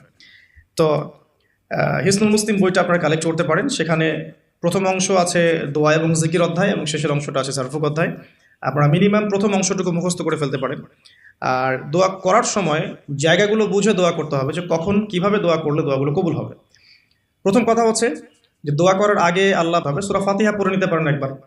দোয়া করার শুরুতে আপনি দরুদ পড়বেন, দরুদের ফলে দোয়া কবুল হয়। দরুদ না পড়লে দোয়াটা আসমানে গিয়ে ঝুলে থাকে, উঠিয়ে নেওয়া হয় না। যখন দরুদ পড়া হবে তখন দোয়াটা উঠিয়ে নেওয়া হবে। দোয়া করার কিছু টেকনিক আছে, যে কিভাবে কি দোয়া করলে কবুল হবে, কখন দোয়া করলে কবুল হবে, এগুলো বুঝে দোয়া করতে হবে। অনেকেই বলে দোয়া করে যাচ্ছে কবুল হচ্ছে না, কিছু বিষয় আছে হয়তো এই কারণে হচ্ছে না, হয়তো বা আল্লাহ পাক চাচ্ছেন এটা আপনার জন্য পরে পাওয়া উত্তম, সেই জন্য আপনি এখন পাচ্ছেন না। হয়তো বা আল্লাহ পাক আপনাকে পরকালে দিবেন বলে জমা রেখেছেন, হয়তো এই জন্য পাচ্ছেন না। অথবা হয়তো আপনার আকীদায় শিরক আছে, হয়তো এই জন্য হচ্ছে না। হয়তো বা আমলে বেদায়াত আছে, এই কারণে হচ্ছে না। অথবা আপনার রিজিকে কোনো হারাম কিছু আছে, মেবি এই কারণে আপনার দোয়া কবুল হচ্ছে না। অথবা আপনি তাড়াহুড়া করছেন। তাড়াহুড়ার ব্যাখ্যায় নবী সাল্লাল্লাহু আলাইহি ওয়াসাল্লাম বলেছেন যে মানুষ বলে আমি দোয়া করেই গেলাম, আমার দোয়া কবুল হলো না। তো আমরা জেনে নিব যে কোন কোন জায়গায় কিভাবে দোয়া করলে দোয়া কবুল হবে। এই বইটার মধ্যে সবই দেয়া আছে, হিসনুল মুসলিম বইটার মধ্যে। তারপর আমি বলছি আমার ব্যক্তিগত ইলম থেকে কিছু কথা, সেটা হলো দোয়া করার আগে অবশ্যই আল্লাহর প্রশংসা করবেন, অ্যাটলিস্ট একবার আলহামদুলিল্লাহ বলে হাত তুলবেন। তারপরে আপনি নবী সাল্লাল্লাহু আলাইহি সাল্লামের কাছে উপরে একবার দরুদ পড়বেন। আগে আগে আল্লাহর প্রশংসা, তারপরে দরুদ। এরপরে আপনি নিজের পাপের ক্ষমা চাবেন। আগে আপনি পাপ করেন বা না করেন, আগে বলবেন রব্বিক ফিরলি, আল্লাহ আমাকে মাফ করে দাও, পাপ করেন বা না করেন। এটা সুলাইমান আলাইহিস সালামের সেই দোয়া থেকে আমি শিক্ষা নিয়েছি। সুলাইমান আলাইহিস সালাম যে বিখ্যাত দোয়ায় বলেছিলেন যে আল্লাহ আমাকে এমন মুলক এবং রাজত্ব দান করুন যে মুলক আর রাজত্ব আপনি কাউকে কখনো দেননি। এই দোয়ার শুরুতে তিনি বলেছেন রব্বিক ফিরলি, আল্লাহ আমাকে মাফ করুন। তো এটা আদব, দোয়ার আদব হচ্ছে আগে নিজের ক্ষমা চাওয়া, আল্লাহর কাছে নিজের ভুলের ক্ষমা চাওয়া, তারপরে দোয়া করা। হামসানা, দরুদ, এরপরে আপনি ক্ষমা চাবেন। এবার আপনি দোয়াগুলো করবেন আপনার মন থেকে। আরবি দোয়া জানা থাকলে আরবিতে দোয়া করবেন, কারণ আপনি আপনার রবের সাথে আরবি দিয়ে কথা বলবেন, এর চেয়ে আসলে গর্বের কি হতে পারে? আরবি ভাষা কেন শিখব, কি দরকার আছে? এটা কি সাম্প্রদায়িকতা? আল্লাহ রাব্বুল আলামিনের আল্লাহ পাক যে ভাষায় কোরআন নাজিল করেছেন, আল্লাহ পাক যে ভাষায় কথা বলেছেন কোরআনে, সেই ভাষায় আমি আল্লাহর সাথে কথা বলছি, এর চেয়ে গর্বের কি আছে আমার জন্য? আরবি কেন শিখছি, কেন শিখবো? এই ভাষা দিয়ে আমি আল্লাহর সাথে কথা বলবো। জান্নাতে এই ভাষা চলবে, কোরআন এই ভাষায় নাজিল হয়েছে, কবরে এই ভাষায় প্রশ্ন করা হবে, তা আমি কেন এই ভাষায় আল্লাহর সাথে কথা বলবো না? এর মানে এই নয় যে কেউ যদি আরবি না জানে অন্য ভাষায় দোয়া করতে পারবে না, এমনটা নয়। অবশ্যই কেউ যদি আরবি না জানে, বেসিক দোয়াগুলো না জানে, সে বাংলাতে দোয়া করতে পারে, কোনো সমস্যা নেই। ইংরেজিতে দোয়া করতে পারে, উর্দু দিয়ে দোয়া করতে পারে, ভাষাগত পার্থক্য আল্লাহর কাছে নেই, তবে আরবির মর্যাদা আছে। আর এটা আমার কাছে গর্বের বিষয় মনে হয় যে আমি আরবি দিয়ে আমার রবের সাথে কথা বলতে পারছি। আমি আরবি দিয়ে কথা বলছি, এবং আরবি দিয়ে দোয়ার ক্ষেত্রে আপনি এত এত ভালো করে মনের ভাব প্রকাশ করতে পারবেন অল্প শব্দে, যেটা হয়তো অন্য কোনো জায়গায় সম্ভব নয়। এরপরেও আমি বলবো যে মাতৃভাষায় মানুষের মনের ভাব প্রকাশের ক্ষেত্রে সহজতা আছে। যদি কেউ আরবি না জানেন, সেক্ষেত্রে মাতৃভাষাতেই বেশি বেশি দোয়া করবেন, চলতে ফিরতে দোয়া করবেন। নির্দিষ্ট সময়েই দোয়া করতে হবে এমন নয়, রোজা রেখে সারাটা দিন যখনই আপনার মন চাচ্ছে, মনের মধ্যে একটা কিছু চাহিদা আসছে, আপনি দোয়া করে ফেলবেন। নবী সাল্লাল্লাহু আলাইহি ওয়াসাল্লাম বলেছেন, যদি তোমাদের কারো জুতার ফিতাও ছিঁড়ে যায়, সেজন্য সেই ফিতাটাও আল্লাহর কাছে চেয়ে নেয়। প্রতিটা বিষয় আল্লাহর সাথে শেয়ার করতে হবে। আল্লাহ, আমার চাকরির দরকার, আমার রিজিকের সমস্যা, আমার পারিবারিক সমস্যা, আমার ব্যবসায়ের সমস্যা, আমার ইলম অর্জন করতে চাই, আল্লাহ আমাকে ইলম দান করো। আল্লাহ, আমি শারীরিকভাবে অসুস্থ, বিভিন্ন রকম সমস্যা আমরা জর্জরিত আছি। প্রত্যেক মানুষের কোনো না কোনো সমস্যা আছে, সমস্যা থাক বা না থাক, দোয়া করতেই থাকতে হবে। যে ব্যক্তি সুখের সময় বেশি বেশি দোয়া করে, আল্লাহ পাক দুঃখের সময় তার দোয়া বেশি কবুল করেন, এমনটা হাদিস এসেছে। যে ব্যক্তি সুখের সময় ভালো আছে, এখন আমার ফিজিক্যাল আমি ফিট, এখন আমি আল্লাহ পাকের অসীম নিয়ামতের মধ্যে আছি, বাড়ি গাড়ি টাকা টাকা করি, আত্মীয় স্বজন, স্ত্রী সন্তান সবই আছে, আমার কোনো কিছুর অভাব নাই, এরকম সুখের সময় যে ব্যক্তি বেশি বেশি দোয়া করবে, ইস্তেগফার করবে, ক্ষমা চাবে, আল্লাহ পাক দুঃখের সময় সেই বান্দার পাশে থাকবেন ইনশাআল্লাহ। আর সবচেয়ে বড় দুঃখের দিন তো কিয়ামতের দিন, আল্লাহ পাক সেদিন ইনশাআল্লাহ আমাদের সাথে থাকবেন ইনশাআল্লাহ তাআলা। দোয়ার আগে এই আদবগুলো মেনটেন করবেন। বাংলা ভাষায় দোয়া করেন যদি আরবি না জানেন, আর আরবি জানার দিকে আমি বেশি জোর দিচ্ছি, আরবি জানলে বেশি ভালো হয়। হিসনুল মুসলিম বইটা সাজেস্ট করলাম। এবং দোয়া করার কিছু টাইম আমি বলছি যে এই সময়গুলো আপনি বেশি বেশি দোয়া করতে পারেন। রোজা রেখে সারাদিন দোয়া করতে পারেন, যে কোনো সময়, স্পেশালি নামাজের সেজদায় একটা সেজদাও যেন বাদ না যায় যেখানে আপনি কোনো দোয়া করেন নাই। অ্যাটলিস্ট আপনি কিন্তু সেজদায় তাসবিহ পড়েই বলতে পারেন, আল্লাহুম্মা আতিনা ফিদ দুনিয়া হাসানা ওয়া ফিল আখিরাতি হাসানা ওয়া কিনা আযাবান নার, আল্লাহুম্মা আইনি আলা যিকরিকা ওয়া শুকরিকা ওয়া হুসনি ইবাদাতিক, যে কোনো দোয়া। আল্লাহুম্মা আনতাস সালাম ওয়া মিনকাস সালাম ফাহাইয়িনা রাব্বিনা বিস সালাম, আল্লাহুম্মা ইন্নী আসআলুকা আল হুদা ওয়াত তুকা ওয়াল আফাফা ওয়াল গিনা, কত দোয়া আছে। রব্বি হাবলি মিনাস সালিহিন, আল্লাহুম্মা রব্বানা আতিনা ফিদ দুনিয়া হাসানা ওয়া ফিল আখিরাতি হাসানা ওয়া কিনা আযাবান নার, রব্বিরহামহুমা কামা রাব্বায়ানি সগীরা, রব্বানা আতিনা মিন লাদুনকা রাহমা ওয়া হাইয়্যি লানা মিন আমরিনা রাশাদা। প্রচুর দোয়া আছে, দোয়ার উপরে সেশন করা যাবে। আপনি সেজদায় বেশি বেশি দোয়া করেন, মিনিমাম একটা দুইটা তিনটা করে দোয়া করার চেষ্টা করেন। যদি আরবি না জানেন, আপনি নফল নামাজে, সুন্নত নামাজে বাংলাতেও দোয়া করলে ইনশাআল্লাহ কবুল হবে। আল্লাহ পাক সমস্ত ভাষায় বোঝেন ইনশাআল্লাহ তাআলা। সেজদায় দোয়া করেন বেশি বেশি। আমি সাজেস্ট করবো যে রমজান মাসে আপনি 2 আজানের মাঝখানে দোয়া করবেন। আজান হয়েছে, আজানের সময় দোয়া করলে দোয়া কবুল হয়ে যায়। আজান এবং একামতের মাঝখানে দোয়া করলে দোয়া কবুল হয়ে যায়। রমাদান মাসে লাইলাতুল কদর আছে, শেষ দশকের বেজোড় রাতগুলোর মধ্যে আমরা একে পাবো। যদি কেউ লাইলাতুল কদর পেয়ে যায়, সেই রাত্রে যে দোয়া করবে সেই দোয়াগুলো কবুল হবে ইনশাআল্লাহ তাআলা। কাউকে ইফতার করানোর পর দোয়া করলে দোয়া কবুল হতে পারে ইনশাআল্লাহ। দান সদাকা করার পর দোয়া করলে দোয়া কবুল হতে পারে ইনশাআল্লাহ। হয়তো বৃষ্টি হচ্ছে, আপনি বৃষ্টি দেখে দোয়া করলেন, দোয়া কবুল হবে ইনশাআল্লাহ। দোয়া কবুলের অনেক সময় আছে, অনেক মুহূর্ত আছে, অনেক আদব আছে, এগুলো আমি সাজেস্ট করে দিয়েছি। বইটার নাম হিসনুল মুসলিম। এই বইয়ের মধ্যে সব কিছু লেখা আছে, আপনারা একটু পড়ে নেবেন। আমি এখানে বেশি টাইম দিলে পরেরগুলো কভার করতে পারবো না। আল্লাহ পাক আমাদেরকে বেশি বেশি দোয়া করার তৌফিক দান করুন, আমিন। আর এরপরে রমাদান মাসে সওম রেখে আমরা বেশি বেশি জিকির করতে চেষ্টা করব। জিকির বলতে কি বোঝাচ্ছে? আল্লাহ রাব্বুল আলামিন তাকে ডাকার জন্যে, তাকে স্মরণ করার জন্য যে বিষয়গুলো মাধ্যম হিসেবে দিয়েছেন, এগুলো প্রত্যেকটাই কিন্তু জিকির। সলাতও এক প্রকার জিকির, আমাদের কোরআন তেলাওয়াত এক প্রকার জিকির। আমরা এইখানে জিকির বলতে যা বোঝাচ্ছি সেটা হচ্ছে ডেইলি কিছু জিকির আমরা করি, যেগুলোর মধ্য দিয়ে আমরা আমাদের জিহ্বাকে তরতাজা রাখবো, সিক্ত রাখবো। আমরা সবসময় আজে বাজে কথা বলার চাইতে এই কোরআনের কথা, হাদিসের কথা বা আল্লাহ পাকের তাসবিহ তাহলিল, এগুলো তো অভ্যস্ত হলে পরে দেখবেন রমাদানের সওমের আধ্যাত্মিকত্ব বাড়ছে ইনশাআল্লাহ। এটা আপনি প্রমাণিত যে আপনি 1 ঘন্টা অহেতুক কথাবার্তা বলেন কারোর সাথে, আপনার মনের নূরগুলো নষ্ট হয়ে যাবে। এবং আপনি 1 ঘন্টা চুপ করে থাকেন, দেখবেন চুপ করে থাকার ফলে আপনার মধ্যে অনেক চিন্তা আল্লাহর পক্ষ থেকে ইনস্টল হচ্ছে, ভালো চিন্তাও আসে আর শয়তানের পক্ষ থেকে খারাপ চিন্তাও আসতে পারে চুপ করে থাকলে। আর যদি আপনি বেশি বেশি জিকির করতে থাকেন, ফর এক্সাম্পল 100 বার সুবহানাল্লাহ, ফর এক্সাম্পল আলহামদুলিল্লাহ, আল্লাহু আকবার, লা হাওলা ওয়ালা কুওয়াতা ইল্লা বিল্লাহ, আস্তাগফিরুল্লাহ ওয়া আতুবু ইলাইহি, হাসবিয়াল্লাহু ওয়া নি'মাল ওয়াকিল। আপনি বলছেন লা ইলাহা ইল্লাল্লাহ অথবা লা ইলাহা ইল্লাল্লাহ ওয়াহদাহু লা শারীকা লাহু, লাহুল মুলকু ওয়া লাহুল হামদু ওয়া হুয়া আলা কুল্লি শাইইন কাদির, সুবহানাল্লাহি ওয়া বিহামদিহি, সুবহানাল্লাহিল আযীম অথবা সুবহানাল্লাহিল আযীম ওয়া বিহামদিহি। এরকম প্রচুর জিকির দেয়া আছে, কিন্তু এই বইয়ের মধ্যে দেয়া আছে। এগুলো যদি নিয়ম করে করি, আমরা একটা সময় ফিক্স করে করি যে আমি এই 1 ঘন্টা ফজরের নামাজের পরে এই জিনিসগুলো করব, তাহলে কিন্তু আপনি আপনার রোজার মধ্যে ইফেক্টিভ বিষয়গুলো খুঁজে পাবেন। তবে আমি এটা সাজেস্ট করি যে আপনি চলতে ফিরতে এই কাজগুলো করবেন। ঢাকা শহরে আমরা যারা থাকি, আমরা জ্যামের সাথে অভ্যস্ত। আমি বলবো যে জ্যাম যেমন একটা আযাব আমাদের জন্য, আমরা মানে বস্তুবাদিতার পিছনে বেশি ছুটছি, তো আল্লাহ পাক এই জন্য আমাদের সময়টাকে খেয়ে ফেলছে। এত দ্রুত তুমি দুনিয়ার দিকে ছুটতে চাও, থাকো, বসে থাকো এখানে। যত বেশি ছুটবেন তত বেশি আল্লাহ পাক পিছিয়ে দিবেন। দুনিয়ার দিকে আপনি যত বেশি ছুটবেন, আপনাকে আল্লাহ পাক তত পিছিয়ে দিবেন। তবে মুমিনরা এটাকে নিয়ামত মনে করতে পারে। আপনি জ্যামে বসে 1 পারা কোরআন তেলাওয়াত করতে পারবেন। আমি চেষ্টা করি, জ্যামে বসে আছেন আপনি এই তাসবিহ তাহলিলগুলো করতে পারেন। তাসবিহ একটা পকেটে রাখেন, আপনি বের করেন, জ্যামে বসে আছেন, 100 বার সুবহানাল্লাহ পড়তে আপনার 5 মিনিটও লাগবে না। 100 বার আলহামদুলিল্লাহ পড়তে পারেন বসে বসে, 100 বার আল্লাহু আকবার পড়তে পারেন, লা ইলাহা ইল্লাল্লাহ পড়তে পারেন, আস্তাগফিরুল্লাহ ওয়া আতুবু ইলাইহি 100 বার পড়তে পারেন, আল্লাহুম্মা সাল্লি আলা মুহাম্মাদ ওয়া সাল্লিম দরুদ পড়তে পারেন 100 বার। আপনি দেখবেন সময়টা কাজে লাগলো, আপনার কিন্তু সময়টা কাজে লাগলো, এবং আপনার মনের মধ্যে কিছু খারাপ চিন্তা চেতনা আসছিল, এটা দূর হয়ে গেল, মনটা শান্ত হলো, রিল্যাক্স থাকলেন, আল্লাহর নূর আসলো। এই কাজগুলোই একসাথে মিলে কিন্তু রোজাটাকে আপনার ইফেক্টিভ বানাবে। আগে শুধুমাত্র না খেয়ে থাকাটা আপনাকে খুব একটা রুহানিয়াত দিবে না। আল্লাহ পাক আমাদেরকে বেশি বেশি জিকির করার তৌফিক দান করুন, আমিন। আমি তারপরে বলবো সওম রেখে ইস্তেগফার করতে হবে বেশি বেশি। ইস্তেগফার মানে আস্তাগফিরুল্লাহ ওয়া আতুবু ইলাইহি, এবং শুধু মুখে বলা নয়, বরং আমি একটা পদ্ধতি অবলম্বন করার চেষ্টা করছি, আমার কাছে এটা ইফেক্টিভ মনে হয়েছে বলে শেয়ার করছি। সেটা হলো, আমি চেষ্টা করছি যে আমার জীবনে যে পাপগুলো হয়েছে আমার দ্বারা, যেগুলো আমার মনে পড়ছে, বড় বড় পাপ আমার মনে পড়ছে। আপনি কিন্তু আপনার পাপ মনে করতে পারবেন, আপনি যে আপনি কি কি পাপ করেছেন, বড় বড় পাপ কিছু, সবগুলো হয়তো পারবেন না, কিছু কিছু পারবেন। তো একটা খাতা আমি নোট করার চেষ্টা করছি যে আমার জীবনে মেজর মেজর কি কি বড় বড় পাপ হয়েছে বলে আমার কাছে মনে হচ্ছে। তো এরকম পাপ আপনি একটা লিস্ট করতে পারেন, এবং যখন একটা পাপের কথা মনে হবে, এই পাপ সংক্রান্ত বিষয়গুলো কিন্তু মাথায় চলে আসবে, ওখানে আমার কি ভুল ছিল আসলে, এবং সেই ভুলটা যেন আমার পরিবারবর্গ না করে, এবং সেই ভুলটা যেন আমার বাচ্চারা না করে। ঠিক আছে? তো আমরা মিউজিক শুনেছি, লিখেছি যে হ্যাঁ মিউজিক শুনেছি, হয়তো বসে বসে খেলা দেখেছি তো, এগুলো কাজ করেছে। রাস্তাঘাটে চলতে ফিরতে আমাদের নজর এদিকে ওদিকে চলে যায়, গিয়েছে। এমন কেউ নাই এখন এই বিশ্বে বসবাস করে যারা কখনো অনলাইনে ঢুকে একটা মেয়ের নগ্ন ছবি চোখে পড়েনি। এমনটা হয়েছে। আমরা কিন্তু নোট আউট করতেই পারি আমাদের পাপগুলো কী কী হয়েছে। নোট আউটগুলো করলে আমরা যেটা করতে পারি, এই রমাদানে ইন্ডিভিজুয়ালি একটা একটা করে পাপের কথা মনে করে আল্লাহর কাছে মাফ চাইতে পারি। যদিও বা এভাবে বললেও হয়ে যায়, আল্লাহ আমার তুমি সমস্ত পাপ মাফ করে দাও, কিন্তু ইন্ডিভিজুয়ালি যখন বলবেন তখন আপনি ফিলটা পাবেন যে আমি ওই পাপটা করেছিলাম, এইটা ঠিক হয়নি, ওইটা ঠিক হয়নি। তখন ইনশাআল্লাহ তাআলা ইস্তেগফারটা পারফেক্ট হবে, এবং ইস্তেগফারের ভিতরে একটা প্রাণ আসবে ইনশাআল্লাহ। শুধু মুখে বলবো না যে আস্তাগফিরুল্লাহ ওয়া আতুবু ইলাইহি। তো আমি এটা চেষ্টা করছি লিখে ফেলার জন্য।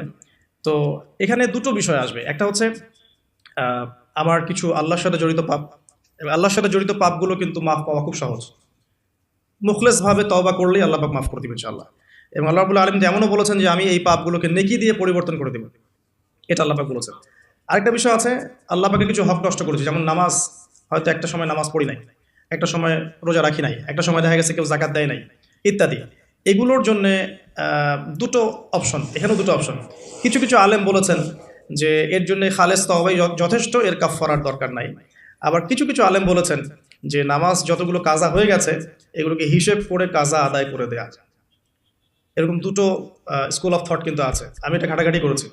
তবে আমি সবশেষ যার মতটাকে বেশি প্রাধান্য দিয়েছি এই পর্যন্ত, সেটা হচ্ছে আল্লামা তাকি উসমানী দামাত বারাকাত। তার বইয়ের মধ্যে তাসাউফ আত্মশুদ্ধি বইটার মধ্যে লেখা আছে যে এটা সবচেয়ে বেশি উত্তম হবে যদি কেউ তার জীবনের নামাজ এবং সওম এবং যাকাত এগুলোর হিসেব করে তওবা করার পরে আদায় করে দেওয়ার চেষ্টা করে।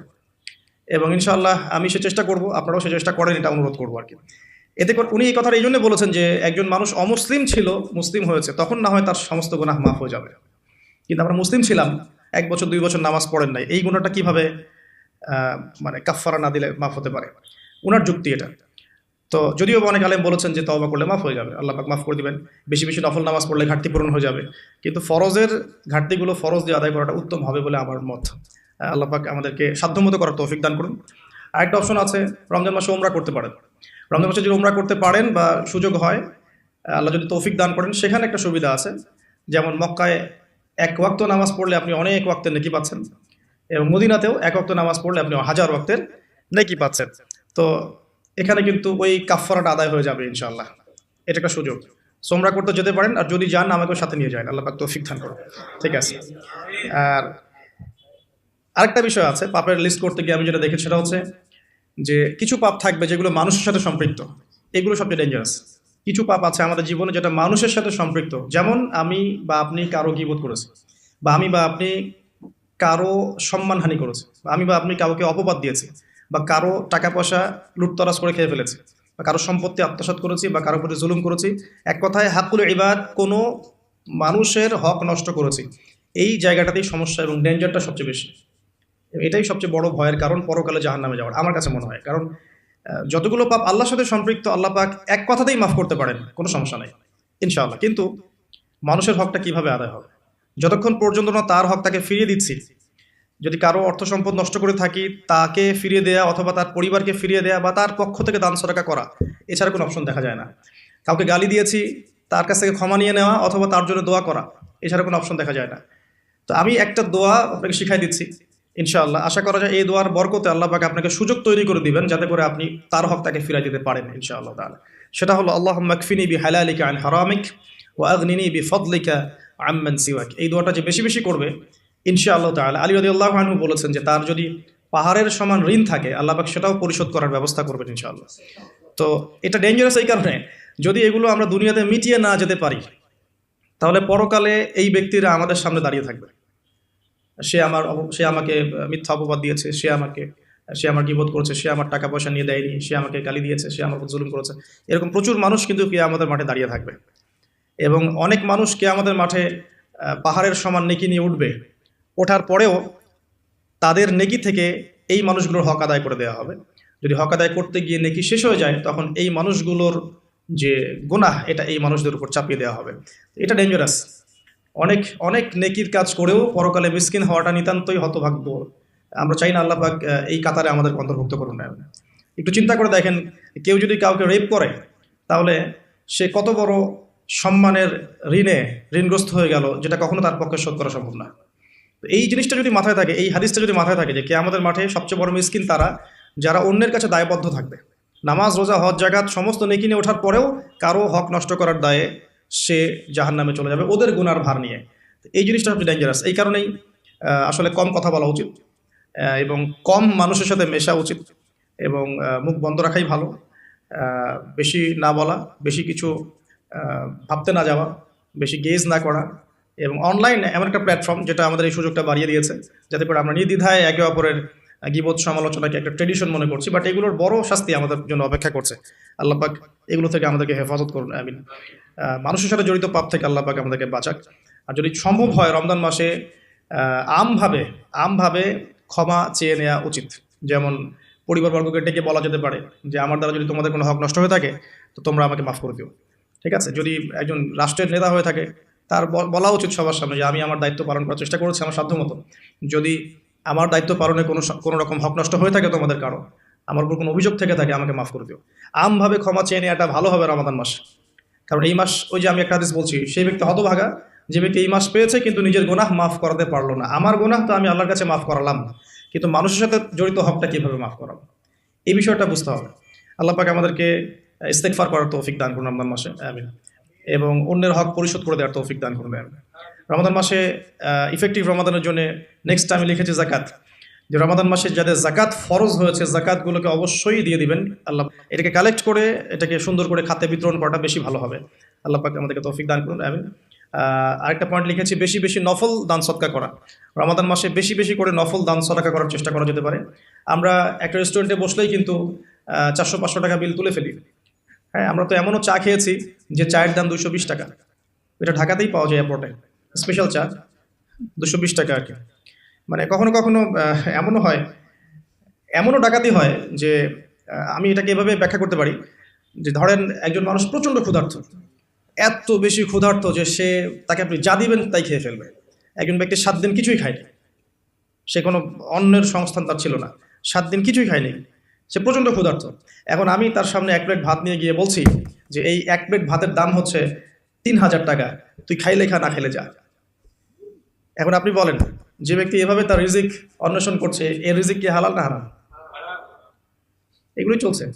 আপনি এখন 1 প্লেট ভাত খেতে যান, এখন 1 প্লেট ভাতের দাম 10 টাকা, কিন্তু যখন আপনার প্রচণ্ড ক্ষুধা লেগেছে, এখন খেতেই হবে আপনাকে, এখন এই ভাতের প্লেটের দাম 1000 টাকা। খেলে খান, না খেলে যান। যদি না খান আপনি, তাহলে এটা আমি অন্য কাউকে খাওয়াবো যার 1000 টাকা না বরং 4000 টাকা দিয়ে খাওয়ার সামর্থ্য আছে। এগুলোই চলছে, কোটটাই পুরো ডাকাতি। আল্লাহ পাক এইসব ডাকাতদেরকে হেদায়েত করুন, অথবা এদেরকে তাদের পাপের শাস্তি প্রদান করুন। এরপরে আমি বলবো যে বিষয়টা, সেটা হলো যে রমাদান মাসে কিছু প্রজেক্ট করেন আপনারা যাদের সামর্থ্য আছে। ইফেক্টিভ রমাদানের জন্য কিছু প্রজেক্ট করতে পারেন, যেমন ইফতার প্রজেক্ট। যেমন আপনারা অনেকেই সামর্থ্যবান আছেন, অনেকের অনলাইন সেকশনে হয়তো পেজ আছে, গ্রুপ আছে। আমি জাস্ট পরামর্শ দিতে পারি, আপনারা কাজ করতে পারেন। যে যে জায়গা থেকে একটা ফ্যামিলির 1 মাসের ইফতারে কত টাকা যেতে পারে, হয়তো 2000, 2500, 3000, এতটুকু টাকা যাবে। আমরা কিন্তু চেষ্টা করলেই পারি যে এই রমাদানে আমি 100টা পরিবারের দায়িত্ব নিব। 100টা পরিবারের জন্য যে টাকাগুলোর প্রয়োজন সেটা আমি অনলাইনের মাধ্যমে মানুষের কাছ থেকে কালেক্ট করতে পারি, অফলাইনেও করতে পারি, করে ইফতার প্যাকেজ রেডি করতে পারি, করে 100টা পরিবারকে পৌঁছে দিতে পারি। এতে করে যেটা হবে, আপনি অন্যকে ইফতার করাচ্ছেন, অন্যের ইফতার করানোর ফলে ওই রোজার নেকিটা কিন্তু আপনি পাচ্ছেন। এটা কিন্তু হাদিস, যে কেউ যদি কাউকে ইফতার করায়, ওই ইফতার করানোর নেকিটা, ওই রোজার নেকিটা আপনি কিন্তু পেয়ে যাবেন। আপনাকে এক্সট্রা দেওয়া হবে, আল্লাহ পাক তার নেকি থেকে আপনাকে দিবেন না, এক্সট্রা একটা রোজার নেকি আপনি পাবেন ইনশাআল্লাহ। তো রমাজানের সাদাকা প্রজেক্ট করতে পারেন এবং ঈদের প্রজেক্টও করতে পারেন। ঈদের সামগ্রী অনেক মানুষের কেনার সামর্থ্য নাই, অনেক মানুষেরই নাই। আপনি ঈদের সময় ঈদের খুশি একটা প্রজেক্ট করতে পারেন। এখানে আপনি টাকা কালেক্ট করলেন, পরিবার ওয়াইজ কত টাকা করে লাগে ভাগ করলেন, ভলেন্টিয়ার ক্রিয়েট করলেন, দিয়ে আসলেন বাড়ি বাড়ি। এই কাজগুলো এখন অমুসলিমরা করছে না, খ্রিস্টানরা করছে না, অনেকে এনজিও করছে না। এই মানব সেবামূলক কাজগুলো থেকে মুসলিমরা পিছিয়ে পড়ছে বলেও কিন্তু অনেকেই ওই দিকে আকৃষ্ট হচ্ছে এবং ওদিকে গিয়ে নিজের ধর্ম বিক্রি করে দিচ্ছে। আপনারা দেশের বিভিন্ন জায়গায় ঘুরতে থাকেন, এগুলো বুঝবেন যে সমাজ সেবার নামে অনেকেই মানুষকে কনভার্ট করেছে ইসলামের থেকে অন্য ধর্মে। সো আমাদের উচিত বেশি বেশি সোশ্যাল ওয়ার্ক করা, গাছ লাগানো, বেশি বেশি উচিত রক্তদান কর্মসূচি করা, সোশ্যাল কাজ করা, এতিমদের জন্য কোনো প্রজেক্ট করা, বিধবাদের জন্য কোনো প্রজেক্ট করা, মেয়েদের জন্য কোনো সেলাই মেশিনের প্রজেক্ট করা, কর্মসংস্থানের প্রজেক্ট করা। স্পেশালি রমাদানে আপনারা চাইলেই রমাদানের ইফতার প্রজেক্ট করতে পারেন, ঈদের খুশি একটা প্রজেক্ট করতে পারেন। যাদের সামর্থ্য আছে আপনারা কিন্তু করতে পারবেন, আল্লাহ পাক তৌফিক দান করুন, আমিন। আমি এরপরে লিখেছি অন্যকে ইফতার করানো, যেটা আমরা মসজিদের উদ্যোগে করতে পারি, মাদ্রাসার উদ্যোগে করতে পারি। প্রত্যেকটা রমাদানের আসর থেকে মাগরিব পর্যন্ত স্থানীয়ভাবেই আপনারা কিন্তু তালিমের আয়োজন করতে পারেন, তালিমি বৈঠক করতে পারেন। আসরের নামাজ শেষ হয়ে গেছে, এখন যে কোনো একটা টপিকে বা একটা দুটো হাদিস নিয়ে বা একটা কোরআনের আয়াতকে নিয়ে ইমাম সাহেব আধা ঘন্টা 1 ঘন্টা কথা বলবেন, এবং কথা বলা শেষ হয়ে গেলে আমরা সবাই যারা মসজিদে আছি একসাথে বসে ইফতার করে বাসা যাব। এতে করে কিন্তু একটা সামাজিক হৃদ্যতা তৈরি হবে, রমাদানকে এনজয় করা যাবে। তো এটা আমরা করতে পারি, অন্যকে ইফতার করানো। আর আমি পয়েন্ট আউট করেছি একটা বিষয় স্পেশালি, সেটা হচ্ছে রমজান মাসে আত্মীয়তার বন্ধনগুলো জোড়া লাগাবেন। রমাদান মাসে যে ব্যক্তি আত্মীয়তার বন্ধনগুলো জোড়া লাগাতে পারবে না, অন্য কোনো মাসে সম্ভব হবে না হয়তো বা, ইল্লা মাশাআল্লাহ। রমজান মাসে সবার মন নরম থাকে, ইমানের তেজ বেশি থাকে, মানুষ পরকালমুখী কাজ বেশি করে। এই সময়টাই উত্তম সময় পরিবারের মধ্যে ফাটলগুলোকে জোড়া লাগানোর এবং আত্মীয়তার বন্ধনগুলোকে জোড়া লাগানোর।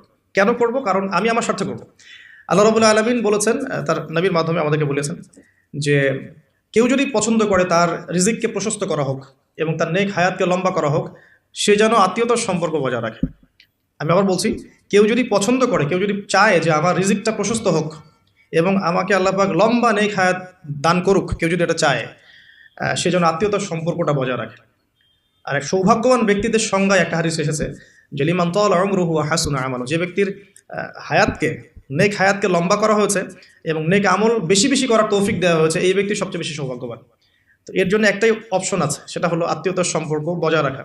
আর যে ব্যক্তি আত্মীয়তার সম্পর্ককে ছিন্ন করবে, আল্লাহ রাব্বুল আলামিন তার সাথে সম্পর্ক ছিন্ন করবেন। আত্মীয়তার সম্পর্ক ছিন্নকারী কিন্তু জান্নাতে যাবে না।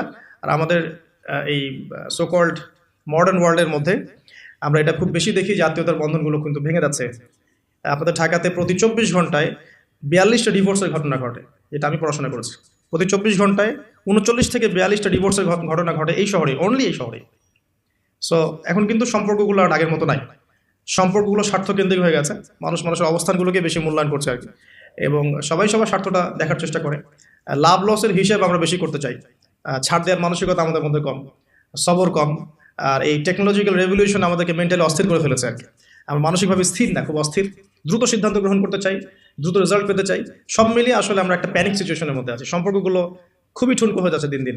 খেয়াল করে দেখেন আমাদের আগের জেনারেশনের সম্পর্কের যে বেসগুলো ছিল এখনকার কিন্তু এটা নাই। সো রমজান মাস সে উত্তম সময় পরিবার এবং আত্মীয়র মধ্যে একটা সম্পর্কে বন্ড তৈরি করা, স্পেশালি ঈদের হাদিয়া পাঠানো, জামা বা কাপড় বা হাদিয়াগুলো গিফট পাঠানো। এতে করে দেখবেন যে একটা ভালোবাসার বন্ধন তৈরি হবে ইনশাআল্লাহ। মুসলিম সমাজের ঐক্যই সব কিছু, ঐক্য নাই মুসলিম সমাজের কিছুই নাই। আল্লাহ পাক আমাদেরকে বোঝার তৌফিক দেখ। রমজান মাসে একটা পয়েন্ট লিখেছে, আমি পরিবারকে টাইম দিবেন। অবশ্যই পরিবারকে টাইম দিবেন। আমরা যেটা করি মানি মেকিং মেশিনের মতো সকালে বের হই, রাত্রে বাসায় ঢুকি, এই কাজটা করবেন না। দুনিয়ার ব্যস্ততাকে কমিয়ে আনুন, যতটুকু রিজিকে আপনার হয়ে যায় অতটুকুতে সন্তুষ্ট থাকুন। পরিবারকে টাইম দেন, স্ত্রীকে সময় দেন, মাকে সময় দেন, বাবাকে সময় দেন, স্পেশালি বাসার ছোটদেরকে সময় দেন, বাচ্চাদেরকে সময় দেন, ছোট ভাই বোনদেরকে সময় দেন। তাদেরকে রমজানের রোজা রাখতে উৎসাহিত করেন। নিষেধ করবেন না যে না খেয়ে থাকলে অসুস্থ হয়ে যাবে, এমন হবে না। ওরা এনজয় করবে। দেখবেন ছোট্ট মেয়ে, তাকে বলবেন যে তুমি দুপুর পর্যন্ত না খেয়ে থাকো, তোমার একটা রোজা হবে। অ্যাটলিস্ট ও শিখলো যে কি হলো, আজকে কয়টা রোজা করেছে, আজকে 3টা করেছে, মানে 3বার ভাত খাইছে সে, তারপরে 3টা রোজা হয়েছে আজকে। দেখবেন ও পরের বছর ঠিকই একটা রোজা রেখে ফেলছে।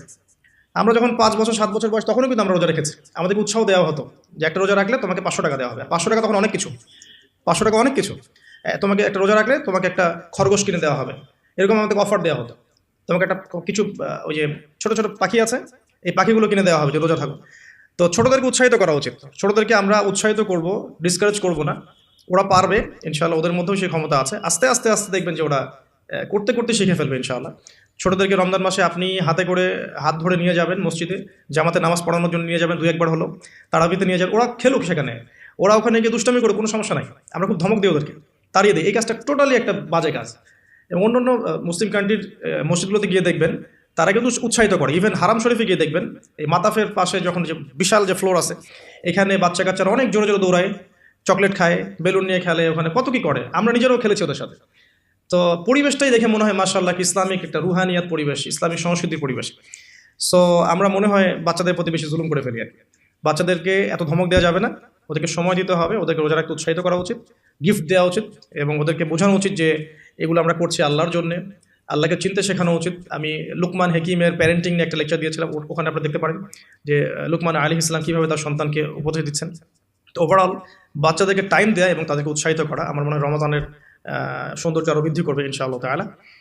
আরেকটা পয়েন্ট আছে, সেটা হলো দুনিয়ার ব্যস্ততা আপনাকে কমিয়ে আনতে হবে রমজান মাসে, এবং টেকনিক্যাল কিছু কাজ করা উচিত, যেমন বাজারঘাট এগুলো আগে করে ফেলতে পারেন যাতে করে আপনাকে কম বাজারে যেতে হয়। যদি আপনার কাছে সামর্থ্য থাকে ঈদের শপিং করে ফেলা, যাতে করে লাইলাতুল কদর আপনার মিস না হয়।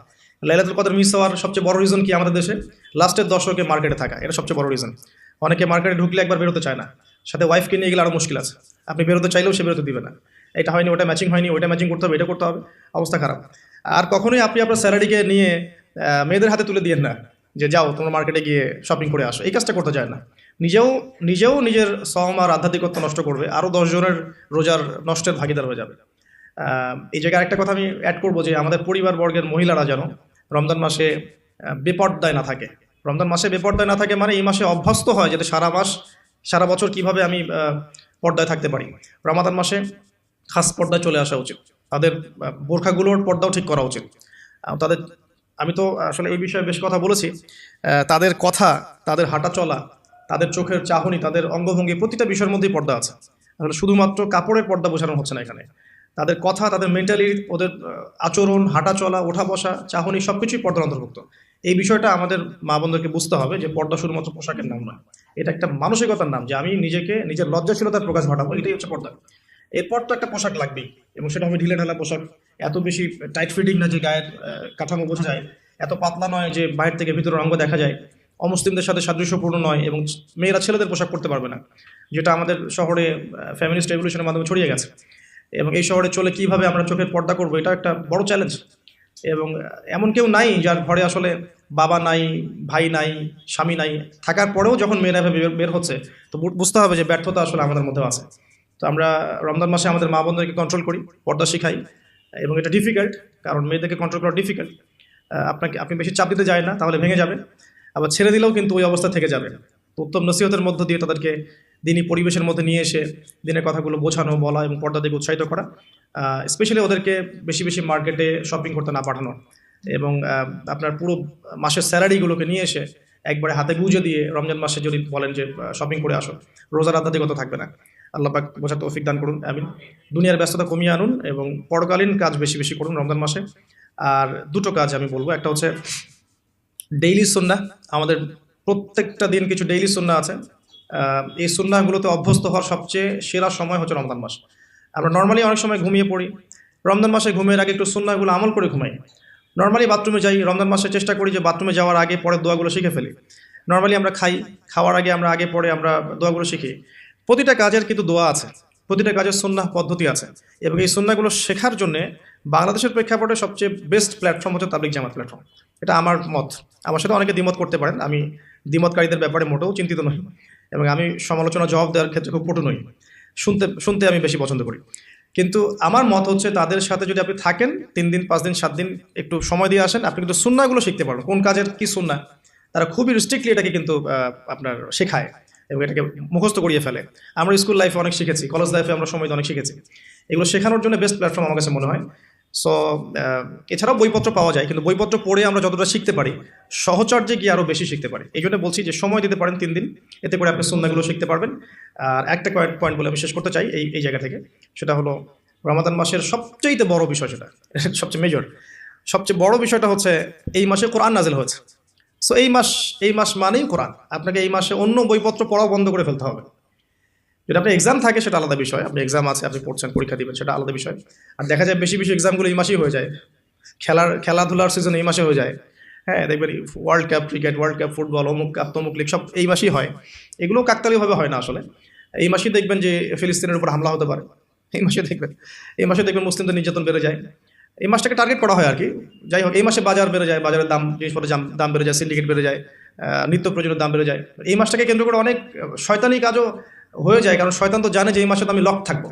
তো এই মাস আসার আগে আমাকে কাজগুলো পুরো প্ল্যানিংভাবে করে ফেলা উচিত, যাতে করে আমি লক থাকলেও সিস্টেম চলতে থাকে। আসলে তাই হয় আর কি, বিষয়টা এমনই থাকে। যাই হোক, রমজান মাস মানেই কোরআন। তো এই মাসে কোরআনকে সময় দিতে হবে আপনাকে টোটালি ডিভোটেড হতে হবে কোরআনের প্রতি। আমি কয়েকটা ক্লাসিফিকেশন বলে দিই, যে যারা কোরআন পড়তেই জানেন না, একদমই পড়তে জানেন না, তাদের জন্য এই মাসের টার্গেট হচ্ছে আমি 30 দিনে মিনিমাম কোরআন তেলাওয়াত করা শিখবো। অ্যাটলিস্ট তিলাওয়াত আপনি টার্গেট করেন, আমার টার্গেট এই মাসে তেলাওয়াত শেখা। যারা তিলাওয়াত করতে জানেন তাদের টার্গেট এই মাসে একবার হিফজ করা, একবার রিডিং পড়া, জাস্ট একবার খতম দেওয়া, জাস্ট খতম। আপনি শুরু থেকে শেষ পর্যন্ত একবার খতম দিবেন। পার ডে আপনি একটা করে পারা তিলাওয়াত করবেন। যে তিলাওয়াত করতে পারে তার জন্য এটা, যে হিফজ করেছে তার জন্য এই মাসের টার্গেট হচ্ছে তাকে আবার পুরো হিফজটাকে এই মাসে চর্চা করতে হবে।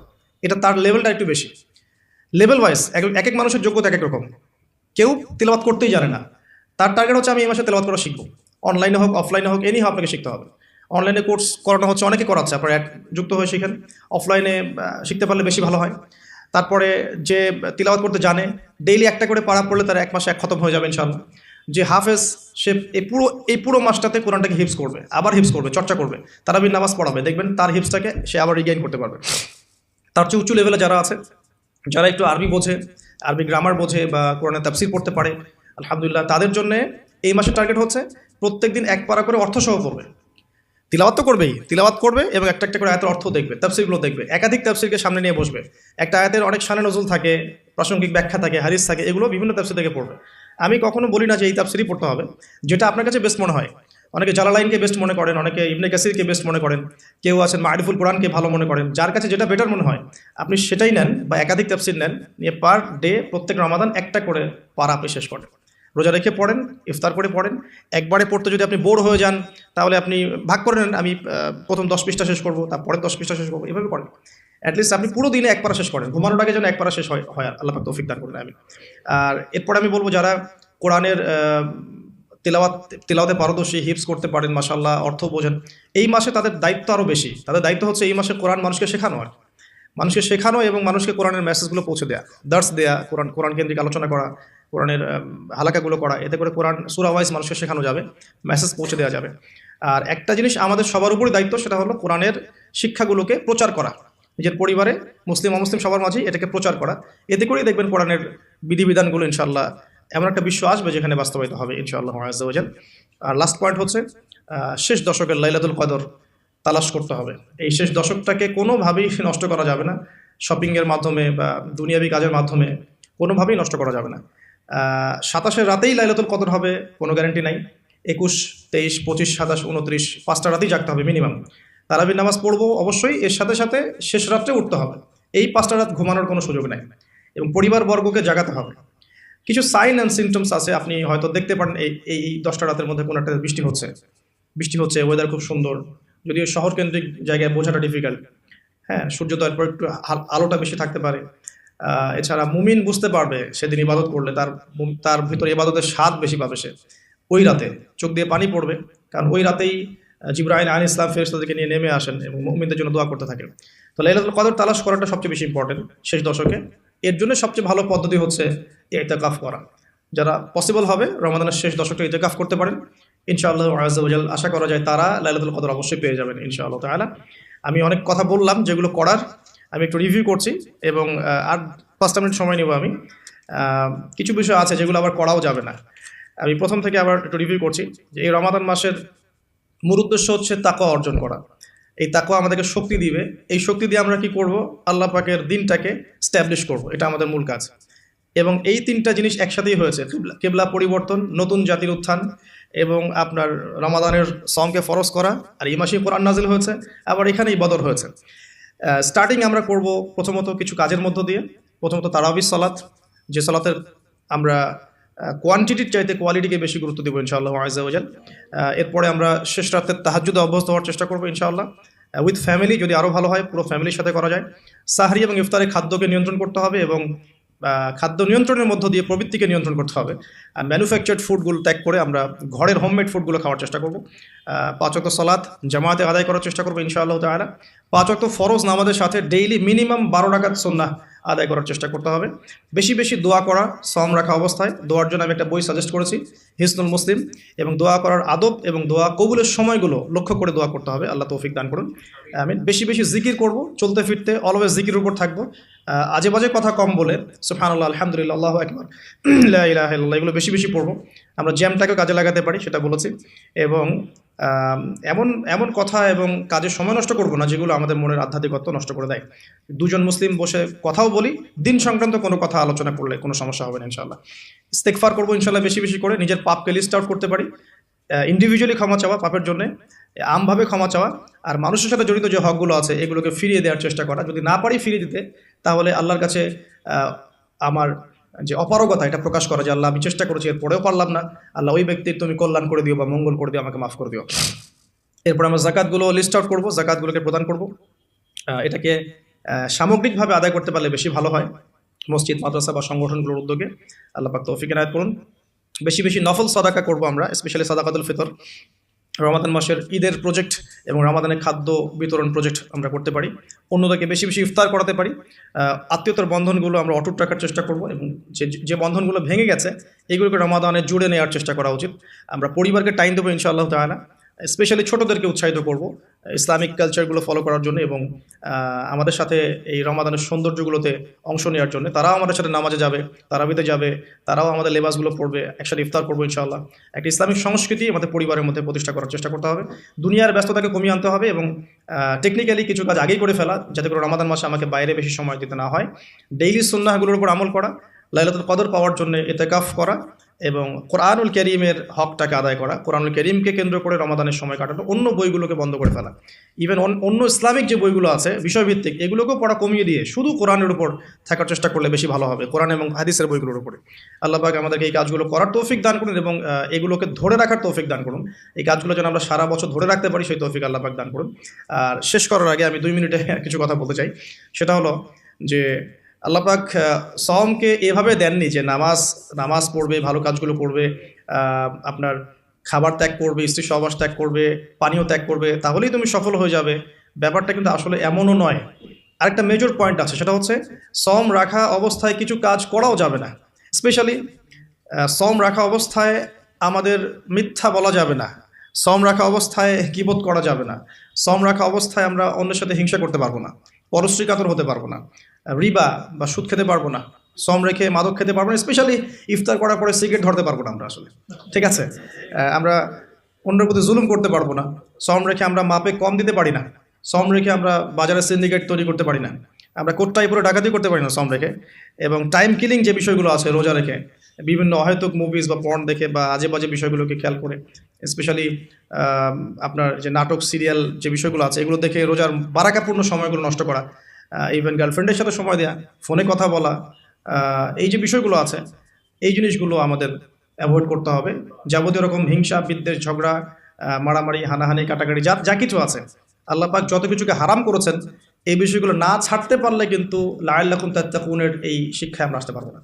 আমি আবারও বলছি, শুধুমাত্র ভালো কাজগুলো যেগুলো বলেছি লিস্ট আউট করে এগুলো করলেই সব কিছু হয়ে যাবে না, যতক্ষণ না এই খারাপগুলোকে ছাড়তে পারছে। রোজা রেখে কেউ যদি মিথ্যা বলে, বেপর্দায় চলে, অশ্লীল কাজ করে, অন্যের ক্ষতি করে, জুলুম করে, চুরি করে, সুদ খায়, হ্যাঁ, মাদক দ্রব্যের সাথে সংশ্লিষ্ট থাকে বা ফ্রি মিক্সিংয়ে থাকে, রোজা কিন্তু ভেঙে যাবে। এক কথায় মাসআলা হচ্ছে রোজা কিন্তু থাকবে না, রোজা ভেঙে যাবে। একটা হাদিসই যথেষ্ট। নবী সাল্লাল্লাহু আলাইহি ওয়াসাল্লাম বলেছেন, সেই ব্যক্তির সওমে আল্লাহর কিছুই এসে যায় না যে ব্যক্তি রোজা রেখেছে কিন্তু অশ্লীল কাজ ছাড়তে পারে না। তো একটা অশ্লীল কাজ ছাড়তে না পারলে যদি এই ক্ষতি হয়, তাহলে রোজা রেখে কীভাবে সুদ খেতে পারে মানুষ, কীভাবে মানুষ রোজা রেখে অন্যের উপর জুলুম করতে পারে, ফ্রি মিক্সিং কেমন করে করতে পারে, বা কীভাবে আপনি গার্লফ্রেন্ডকে টাইম দিতে পারেন, কীভাবে আপনি ফোনে কথা বলতে পারেন, কীভাবে আপনি পর্ন দেখতে পারেন, কেমন করে আপনি রোজা ভেঙেই মাদকের সাথে সম্পৃক্ত হতে পারেন, এই কাজগুলো রোজাকে নষ্ট করে ফেলবে। তো এগুলো দূরে থাকাটাই বড় চ্যালেঞ্জ। এই যে কাজগুলোর কথা আমি প্রথমে বলেছি এগুলো করবে কিন্তু সবাই কম বেশি সবাই কাজগুলো করবে, কিন্তু আল্লাহ পাকের মনোনীত যারা বান্দা ইনশাআল্লাহ তাআলা তারা এই কাজগুলো করার পাশাপাশি এই হারাম কাজগুলো ছাড়তেও পারবে ইনশাআল্লাহ। আর তারা যদি ছাড়তে পারে তাহলে ওই যে কুতিবা আলাইকুমুস সিয়াম কামা কুতিবা আলাল লাযিনা মিন ক্বাবলিকুম শেষের অংশটা লাআল্লাকুম তাত্তাকুন, এই তাকওয়া অর্জিত হবে এইগুলো ছাড়ার মধ্য দিয়ে ইনশাআল্লাহ তাআলা। আল্লাহ পাক আমাদের সবাইকে পরিপূর্ণভাবে রমাদানের সওম ইউটিলাইজ করার তৌফিক দান করুন এবং যে কাজগুলো আল্লাহ পাক পছন্দ করেন রমাদান মাসে সওম রেখে এগুলোকে বেশি বেশি করার তৌফিক দান করুন এবং আল্লাহ পাকের যাবতীয় যে নিষেধগুলো আছে এগুলোকে আল্লাহ পাক বর্জন করার তৌফিক আমাদের সবাইকে দান করুন, যাতে করে আমরা ঈদ উল ফিতরের দিনে পরিপূর্ণ নিষ্পাপ হতে পারি। যেমনটা হাদিসে এসেছে, যে ব্যক্তি সওম রাখার মতো সওম রাখবে সে ব্যক্তি ঈদ উল ফিতরের দিনে এমনভাবে নিষ্পাপ হয়ে যাবে যে তার মা তাকে সেদিন জন্ম দিয়েছে। সুবহানাল্লাহ। তো একটা আয়াতও আছে, ক্বাদ আফলাহা মান তাযাক্কা ওয়া যাকারা ইসমা রাব্বিহি ফাসাল্লা, সেই ব্যক্তি সফল হয়েছে যে ব্যক্তি আত্মশুদ্ধি অর্জন করতে পেরেছে এবং তার রবের নাম স্মরণ করতে করতে সে নামাজে গিয়েছে। এটা কিন্তু ঈদ উল ফিতরের নামাজকে বোঝানো হয়েছে, যে সে ব্যক্তি সফল হয়েছে যে ব্যক্তি আত্মশুদ্ধি অর্জন করতে পেরেছে, আত্মশুদ্ধি অর্জন করেছে রমাদানে এই পুরো কাজগুলো করার মধ্য দিয়ে এবং এই পুরো বিষয়গুলো ছাড়ার মধ্য দিয়ে। এবার সকালবেলা সে তাকবীর দিচ্ছে, আল্লাহু আকবার লা ইলাহা ইল্লাল্লাহ আল্লাহু আকবার ওয়ালিল্লাহিল হামদ, এটা বলতে বলতে সে ঈদগাহে যাচ্ছে। এই ব্যক্তি ইনশাআল্লাহ তাআলা সদ্য প্রসূত সন্তানের মতো নিষ্পাপ হয়ে যাবে ইনশাআল্লাহ তাআলা। আল্লাহ পাক আমাদের সবাইকে ইফেক্টিভ রমাদান পালন করার তৌফিক দান করুন এবং রমজান মাসে বেশি বেশি নেক আমল করার তৌফিক দান করুন। আল্লাহ পাকের যাবতীয় হারামগুলোকে ছেড়ে দেওয়ার তৌফিক আল্লাহ পাক দান করুন। আমিন। সুবহানাকাল্লাহুম্মা ওয়া বিহামদিক আশহাদু আল্লা ইলাহা ইল্লা আনতা আস্তাগফিরুকা ওয়া আতুবু ইলাইক। আসসালামু আলাইকুম ওয়া রাহমাতুল্লাহি ওয়া বারাকাতুহু।